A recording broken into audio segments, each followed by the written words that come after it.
Three, two, one.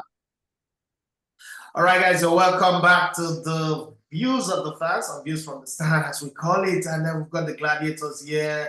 We've got my man Friday, yes, in Italy. Daniele is ready for me. And I've got my man Bobby, who was roasted on Monday by everybody. And even in the comment section, is ready, repping Nigeria all the way in the UK. And I've got the man himself, the Don, the man who defies tradition, calls himself the vagabond, who's walked 1,000 times on the same road and still walking. As a matter of fact, he's walking the go as we're talking right now, somewhere walking on this football matter. They say we don't have addiction, but I think that this man is addicted to football. China Achiru is addicted to football. The baby of the house has got his head trimmed. I don't know, maybe he's knocked it down, or you know what, the hair is pampered and taken care of.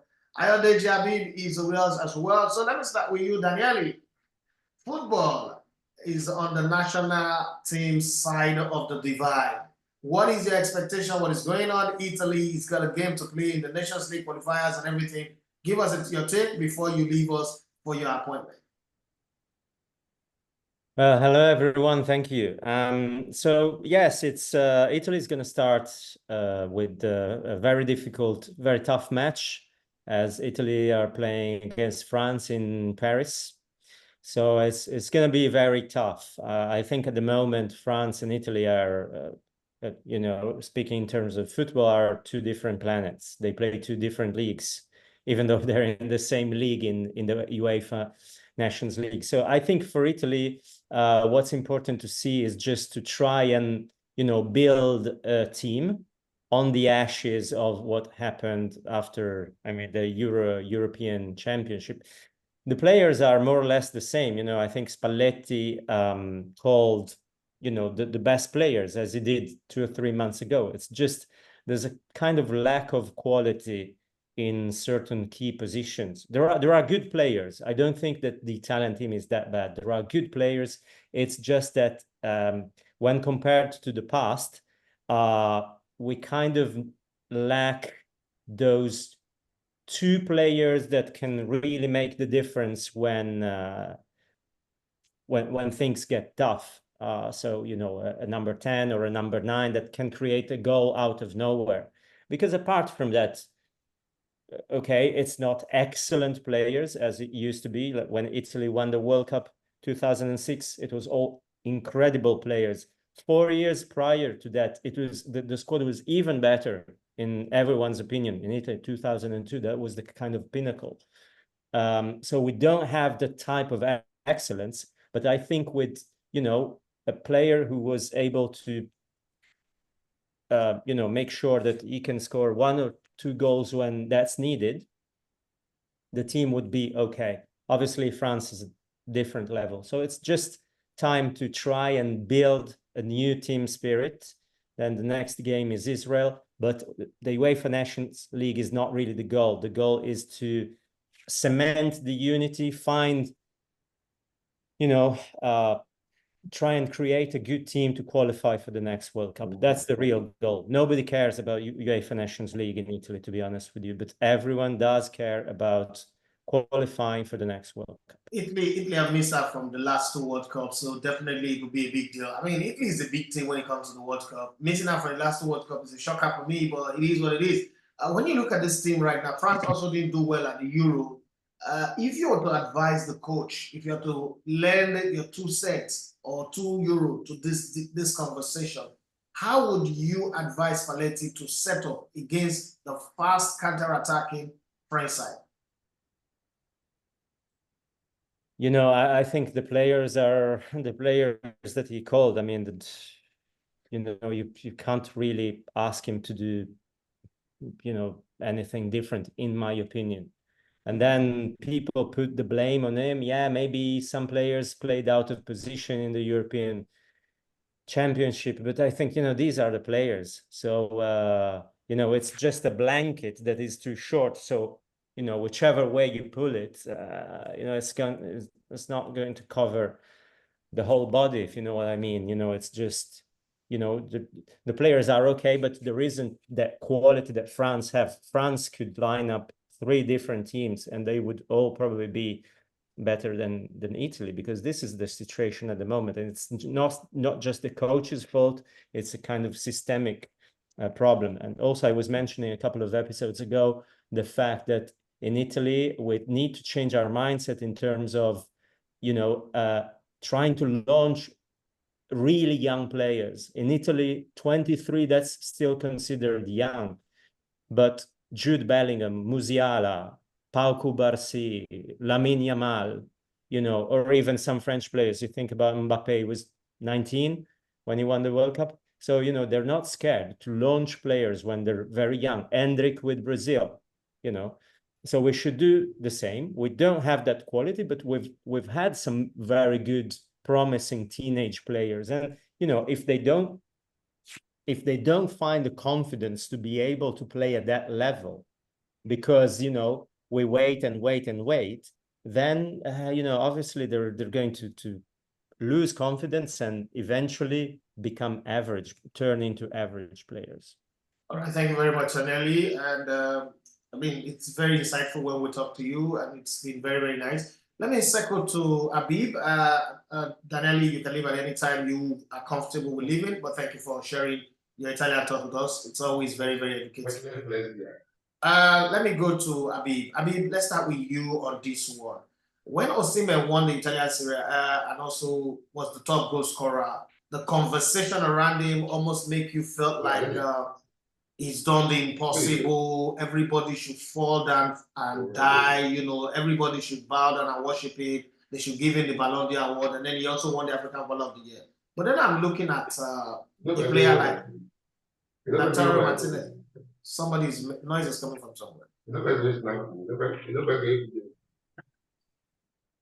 Okay, so I'm looking at a player like Lautaro Martinez. Won the Serie A title, was the Golden Boot winner, won the Italian Super Cup, also the best player for the Italian Serie A last season, won the Copa America, Golden Boot Copa America.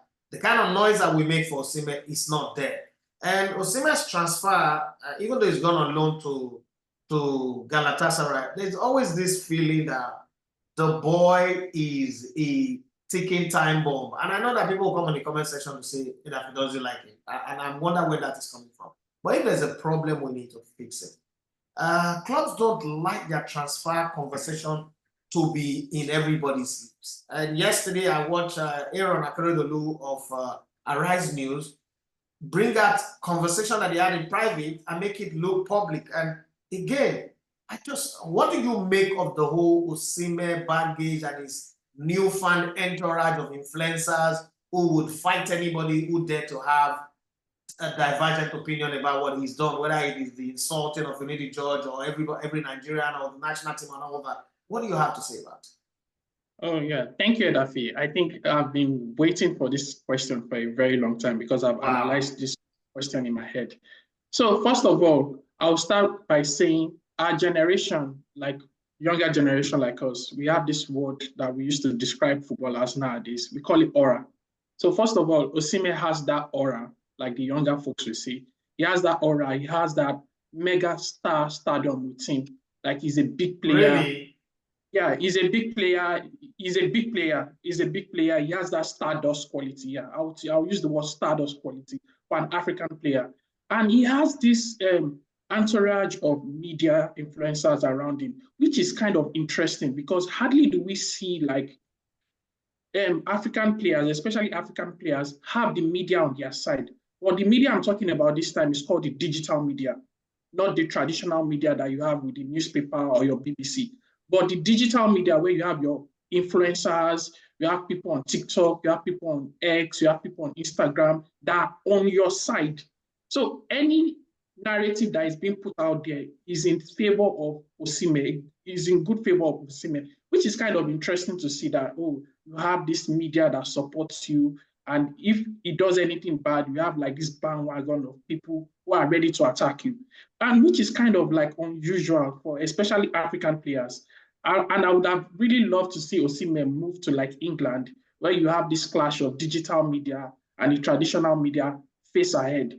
You probably have reports coming out from BBC saying Osimhen is this, or you have your Twitter influencers coming out to like disprove or dispel that information. It will have been really interesting to see. But I kind of like worry for Osimhen if he moves to like England, although he has like the backing of this digital media with him, but the backing of the traditional media is not in his favor. So most times, any opinion you see on Osimhen, especially in the digital space, is always in good light to him. You see reports coming out saying like, oh, Chelsea's at fault for this transfer. Chelsea cannot pay Osimhen. It's not Osimhen's fault. Osimhen has won this for Napoli. Osimhen is the African player of the year. That you see all these positive reports supporting Osimhen, especially it's coming from the digital media. But we've all seen the antics. As much as Osimhen is a very good player, we've seen the antics coming online to like insult your national team coach publicly. We've seen his antics, especially in Napoli, deleting pictures of Napoli, anything related to Napoli. We've seen his antics, but the way people are showing Osimhen to be like a good player is actually good. To be honest, yeah, Osimhen is a good player. You can't argue against that part. Yeah. It's actually good, but you cannot criticize Osimhen because you have this bandwagon of people who will come out to defend him at any cost. It's actually interesting to see, but for an African player of the stature, like most times you do not have like people come out to defend African players at such length, even if they have like, let me use your word, Edafe, stinking character. So for me, I think I enjoy it. I actually enjoy it to see it. It's a different narrative from what we've been used to. I like it, but I worry if it's going to cause damage to the player. I mean, this is Turkey. A lot of things can happen, and people make it look like, oh, 75 million is chicken feed. Anybody can buy, can pay 75 million. It's not really as easy as people think, anyway. But we'll see how interesting this journey go. But I just think that no matter how much of a bandwagon you want to be behind the superstar, it should be well tailored. Because I'm looking at what Vinicius Jr. is doing, I'm looking at what Camavingas are doing, the type of entourage that they are associating with, the type of ladders that they are climbing, the type of doors that they are opening, and I'm looking at our own. And this is the biggest man in the transfer circle right now. Every other window where you have the biggest person in the transfer circle, they go to a big club. For the very first time, a Nigerian player is the biggest name in the transfer cycle. He ended up on loan to Turkey. We right now, anything you say is is encapsulated in the, oh, you don't like Osimhen, you hate Osimhen. But truth be told, I will say it here, Osimhen just dropped the ball, but we were pretending like Turkey is the greatest league to play. As a Galatasaray just became bigger than Real Madrid, Liverpool, Chelsea, Man United, and the rest. But let's leave that one. Let's go to Uyo, where my big brother, mentor, friend, and a wonderful human being is vagabonding his way all around Nigeria, trying to follow this football that he loves. Okay, his addiction to football is so much so that sometimes I wonder if he thinks before he gets in on this journey, or he just believes that this is where I get my orgasm and he's on his way. China, I wasn't joining from Port Harcourt because this morning you hustled your 3K and now you are in Port Harcourt. And as a matter of fact, as at this moment I will speak, you're homeless because you don't have the room. Can change you from that place you are now. How's the journey and what's your expectation? And that's the definition of a vagabond. A man that moves from place to place as though he has no home. I'm a vagabond. Help me. Now, Iguavan is the new coach. 2 MPFA coaches to assist him. The footballers have been saying that, oh, it's good that it's Iguavan, that Moses Simon said if it was the new coach, if it was Ijora Badia, they wouldn't have understood his ways. This is a coach that they understand. Does it give you this vibe that this team is ready? We're playing against Benin Republic, who just beat us in June, on the 10th of June, by 2-1. And Entourage is still coming again to his favorite hunting ground. What's your expectation? Players will always speak good about a new coach. One, they're meeting him. They don't know his ways. They don't know how long he'll last with the team. NFF might have said 2 games. It could be more than 2 games. You don't want to get on his bad books yet. And you want to play the game. So they're going to say these nice things about the coach. They said nice things about Finidi when he was first appointed. they say nice things about every coach, so it's not new to me. But I think I'm comfortable with Austin Eguavoen. Unpopular opinion. A lot of players don't seem like Eguavoen. And the thing is that they say he's an unlucky coach. And let's face it, right from 2003, when he went to the Under-17 World Cup at Finland, he has been unlucky. In Finland, he did everything he could do. He was knocked out by toss of coin. Right? In 2005, he took over from Christian Chukwu. He didn't start the race. And in his 2 games, he beat Algeria away from home, 5-2 away from home. But Christian Chukwu's team had done the damage after drawing at home to Angola. In 2010/12, he took over at a time when there was this story about FIFA banning Nigeria, players not reporting to camp and all, and he lost an away game 1-0 because of the shoddy preparations. So, and in 2006 at the AFCON, he got to the semi-final. He won the bronze medal for keeps. For keeps. I pick my word, for keeps, because we had won earlier. Exactly. So I'm saying that, so people can read that and say, this man don't get luck. But I look at the team list, the team sheet, the squad sheet. I think it's a balanced squad sheet. It's balanced, right? I mean, a fair number of goalkeepers, defenders, midfielders, and attackers. And I feel that he has the composure. I won't say steez. He has the composure to handle the Super Eagles. Now, if the luck betrays him tomorrow, it's not anybody's fault. But I'm a bit more comfortable it's Eguavoen and not any other person right now. So he has 2 games. Let him do his business. I hope we can win against Entourage, Benin Republic. I hope we can win. But again, when the ball bounces, you play football on the street, they say ball don't sabi the owner. Yeah, no. When the ball bounces, you can't tell. Exactly. So, but we'll just keep our fingers crossed. I'm here already. Win, lose, draw. I'm here for the game, and I will enjoy the game. Yeah, I didn't come this time. The last time, I'm still coming from the pain of the last time. Okay, you wanted to say something, Abid? Yeah. For Eguavoen, to be honest, I think in the last 3 years, when you look at coaches that have coached the Super Eagles, I know it results matter, but it's probably the only one that's played like an exciting football to some degree. But the tactical aspect and the tactical drawback of Eguavoen is that when he sets up his team, they are very, very predictable. He uses like wing play. He uses Simon and he uses Chukwueze, and it's very, very exciting to watch. But it's very easy to like defend against. Once you lock down those wing play, it becomes very difficult. It becomes like, oh, there's no other solution. As you can see in the previous Nations Cup, when we played against Tunisia, we were very exciting in the group stage. We played against Egypt, we beat Egypt. We played very well in the group stage, and we met Tunisia, teams that are tactically disciplined and they would lock down your wing play. It became very, very difficult for us to like play Tunisia, and it was like, okay, we needed something different. And that's where I question is probably his tactical acumen. Like, oh, in terms of where there's no solution or there's no other way forward, can you switch things up? Can you make things different? And you know you're playing against Genetro that knows every aspect of the Super Eagles. He has coached the Super Eagles. He knows their players. He knows the strengths. He knows the weaknesses.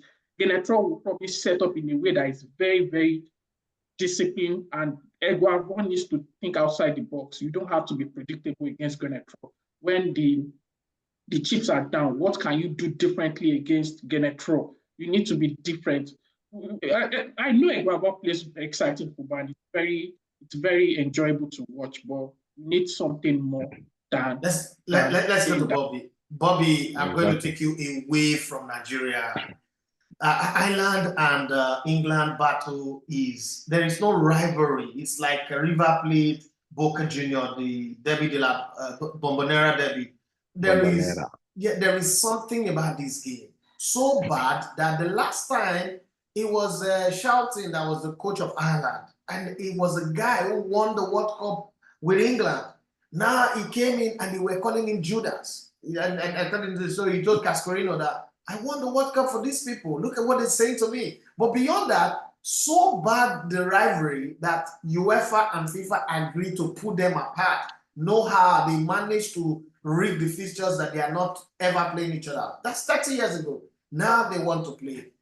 How are you guys? I mean, what's the word on the streets? Because that's the main thing now. What on the streets in the UK where you are? What is it feeling like? Because the Irish have already set up police checkpoints against hooligans, England fans who don't like to buy ticket but want to always enter stadium. Yeah, in UK here, even in London, everybody are talking about the game. The game is more than just an ordinary football rivalry. The game involves, it's a political rivalry, religious rivalry. So everybody's talking about the game. Everybody knows that the game is going to be a very tricky, maybe a controversial one. Like if you look at both teams, like the coach of England now, the interim coach, Lee Castley, he's Irish. The coach of the Republic of Ireland, That's a strange thing. Higmonson, is the same coach who coached Iceland in the 2016 Euros when they knocked out England.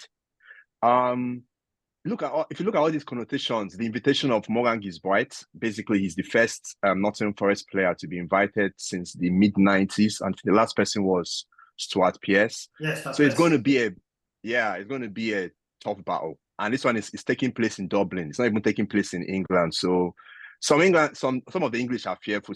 They're expecting a kind of a violent, toxic atmosphere. But we are looking forward to see how it goes. It's going to be a very interesting one. Lee Castley is a different coach from Gareth Southgate. Gareth Southgate is always scared. He's always holding back. He doesn't want to attack. If you go to the under-20s where Lee Castley was the manager with Phil Foden and the rest of them, he was always going forward, go and attack. If you score me 2, I score you 4. That's the kind of coach that he is. And that's exactly what the English people are looking for. If he goes to this game and let's say he wins, hypothetically wins by 5 goals to nothing, would it be safe to say make him the manager of England? Let's not forget that recently every junior manager that is coming into management, they say if you want to be a better coach, go and study Castley, right? So do you see them, going from interim? Gary Southgate was also an interim manager who became the substantive manager. You didn't see the English FA going the same route with him if he passes the test of these 2 games? Actually, they're already flagging that horse. People are already talking about it. Analysts, pundits, media, they're already saying that this was the same route that Southgate took. It's the same kind of route, interim, worked with the under-21s, knows the core of the team. And in contrast to Southgate is more of a cautious player, holding players back, as you said. But Cassie is more tactical.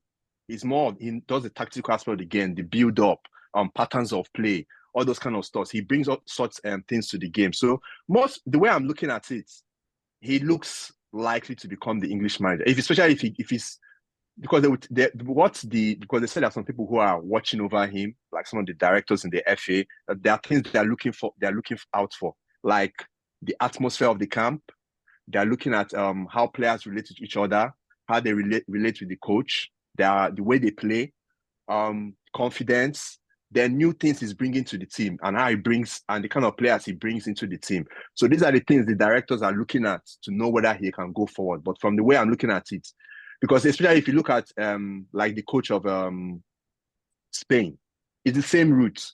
And looking at the way he plays, the way I'm seeing it, they might stick with Castley, but it all hinges on these 2 games too.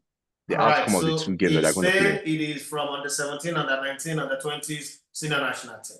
What his name is. Now the same path with Gary Southgate, the same path that has followed with Callas in Angola. The coach that defeated Ghana yesterday, Goncalves or whatever his name is, Goncalves.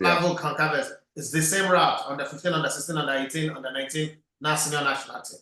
That's the new norm, okay? But we won't finish this show. We've got like 8 more minutes to the end of the show without, talking about the elephant in the room. Le Elefante, Cristiano Ronaldo, the man from Madeira. 900 goal in our lifetime. This is not Pele's one. This is not Romario's debate. This is Cristiano Ronaldo. We were here when this young man signed from Sporting to Manchester United, Man United to Madrid, Madrid to Juventus, Juventus back to Man United, embarrassment to Saudi Arabia. 900 goals. Hate him all you like.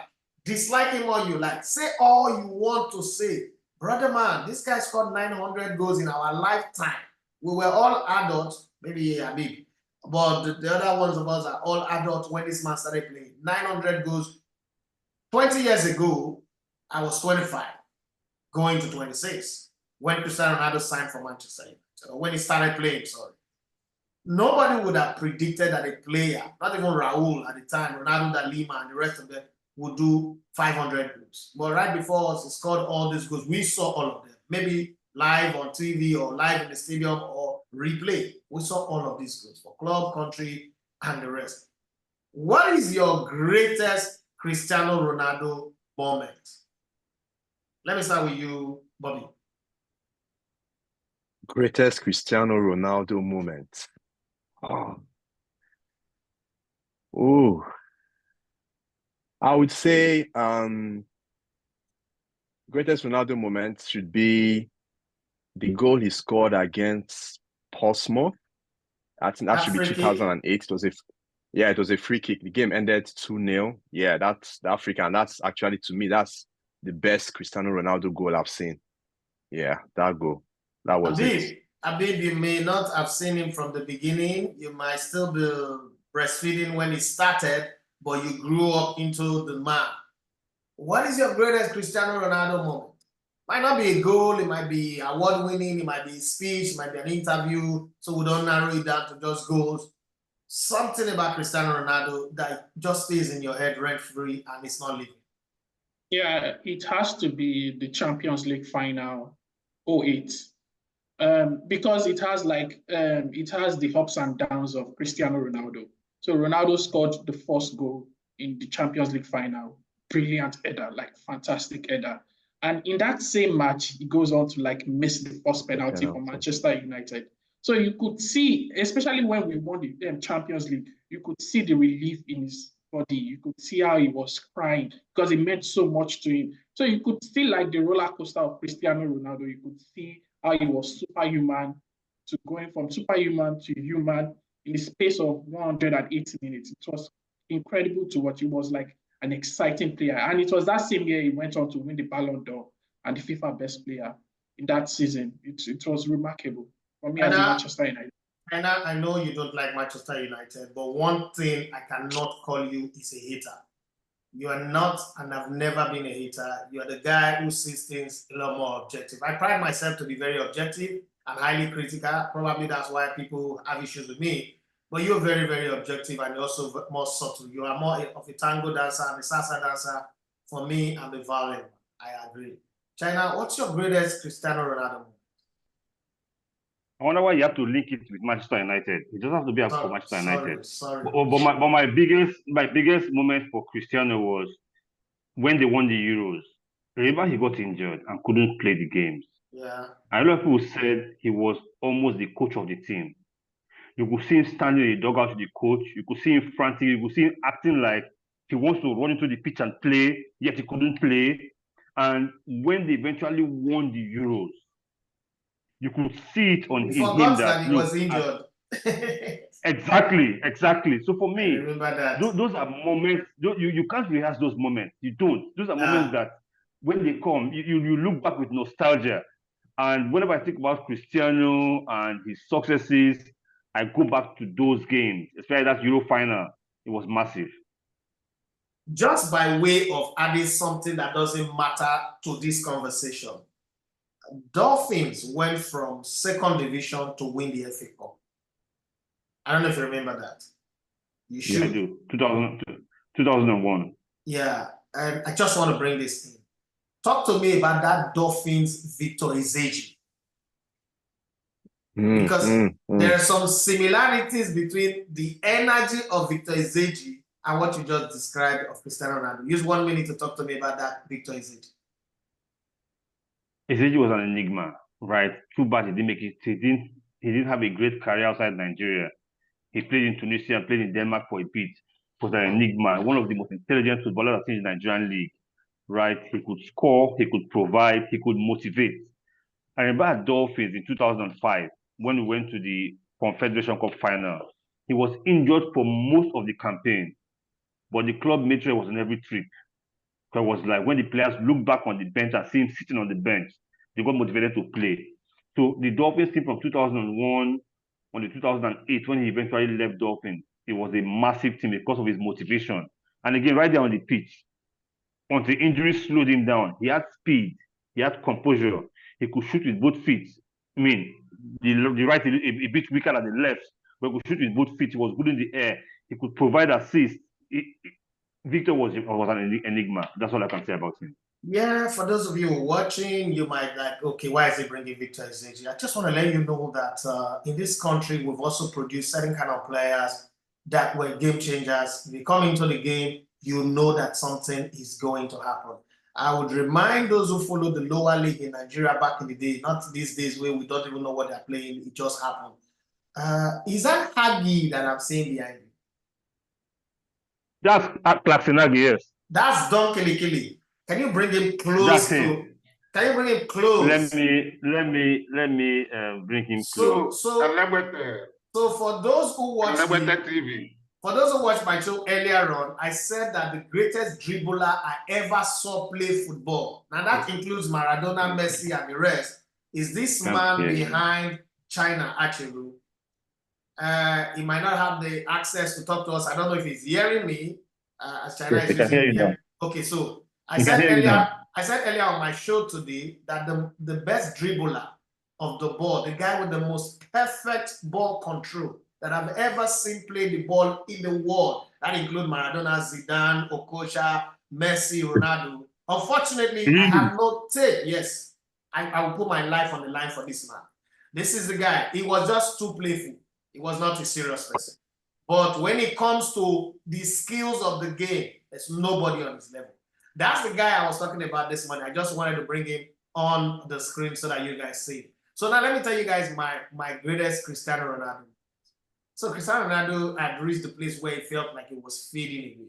Then he was in the finals of the Champions League against Juventus. And the game looked a bit tactical. You remember that finals. And the ball was going off. It turned, I don't know how he did it. I think they were practicing bicycle kick in Madrid because Gareth Bale also did the same thing. But that Cristiano Ronaldo's bicycle kick, damn, Agi, you scored a bicycle kick in SBS2 against Woji in a 7-1 win. What does it require to score a bicycle kick like that? You have 2 seconds because my time is up. Okay, thank you, Elabeta TV. The Don Kilikili. So quickly, bicycle kick comes as a result of instant intelligence and instinct. You are like you've missed the timing, and you're seeing the ball almost beating you, and you improvise immediately. It comes like a brilliance. You don't just. It's not about training or whatever, because you can train to the end of the one and you will never get such opportunity. So, by the intelligence you have already, you are almost beaten by the ball, and something just comes